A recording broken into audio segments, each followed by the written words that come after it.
Our communication mode is violent. Every day we use words that mocks, that insults, that despise, that create guilt, that judge other people, criticize, make fun of them. Would we say it or would we actually think it? And this is because we are the products of a society of domination and hierarchy and aggression. So what happens is that when we actually talk that way or think that way, we trigger a lot of aggressivity in the other person as well, a lot of defensiveness, and that's when all the conflict arises. What Matthew says in the Gospel is that don't judge, because the same way that you judge others, you will be judged. So what happened is that a few decades ago, Marshall Rosenberg developed a new method to deal with that situation, which is pervasive all around the world and which creates so much unhappiness and on. And this method is called nonviolent communication. And what he says is that the basis of the whole method is that we have to retake ownership of our own feelings. The way we communicate traditionally is to say, you made me hungry, you made me sad, you made me feel that way. So we project guilt on the other person and we give the other person the responsibility of what we feel. But that's not the reality. Whatever has happened, we decided to be angry. So the idea is to first retake ownership of our own feelings. And the basis of this communication, which is so powerful that it has been used, would it be in counseling, in marriage therapy, but as well in conflict areas, in Israel, in Palestine, and in different places, in refugee camps, etc., to solve very entrenched conflicts.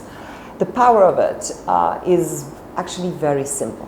When a conflict arises, the idea is to follow and try to follow 4 steps. The first one is to state the fact, not a judgment, not an interpretation. What happened? When you said this that day, when you arrived 2 hours late to our meeting, state a fact, not an interpretation. When you were late as always, because you're always that way, nothing that is actually judging. First part. Second part, I feel. So when this happened, I felt. Retake ownership. What did you feel? You felt angry, you felt mad, you felt sad. What did you feel? And nobody can question what you feel. That's what you felt. Third part is because I need. And that is very important part. What is your need? Because any anger, any conflict arises when there's actually an unmet need. A need that you have that is not satisfied. And since we don't know how to deal with it, we yell, we snap, we criticize, we go away. Any way of actually getting out, but not expressing properly your needs. So the idea here is to go deep down and to be self-aware and to say, okay, I have a need of punctuality. I have a need of being able to be secure, to provide for my family. I have a need to be respected. I have a need to actually be valued. And the fourth and final part is express a petition, express a demand. Not a demand, but what would you like the other person to do? And in a very concrete way. Not, I would like you to be more empathetic. This is very general. But I would like you to spend 1 hour per week with me where we could actually talk properly.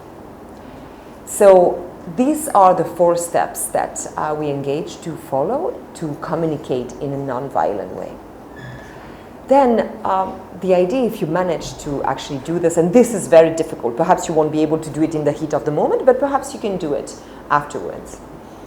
The second step is actually to apply this to others. So when you meet somebody who is actually yelling at you, when there's somebody who is actually telling something that you don't like and that you don't enjoy, try to go beyond the words, try to go beyond the surface, and try to identify what is the need of the other person. beyond all the yelling and the anger or the aggressivity, there is an unmet need. Try to find it and to answer to this. The whole conversation will be different. And then apply this to yourself, this nonviolent communication. When you make a mistake, when you're mad because you shouldn't have done this or that, instead of yelling at you, try to find what was your need that you were trying to satisfy this way, even if you made a mistake, and be compassionate and empathetic about it.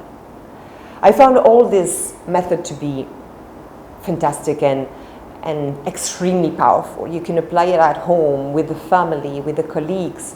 It's very simple, and yet it has tremendous impact. So if you want to learn more about it, go and check out Marshall Rosenberg's books about nonviolent communication. And there are also many trainers all around the who do 1 day or 2 days introduction where you actually put this into practice and see how you can implement this in your everyday life. Good luck.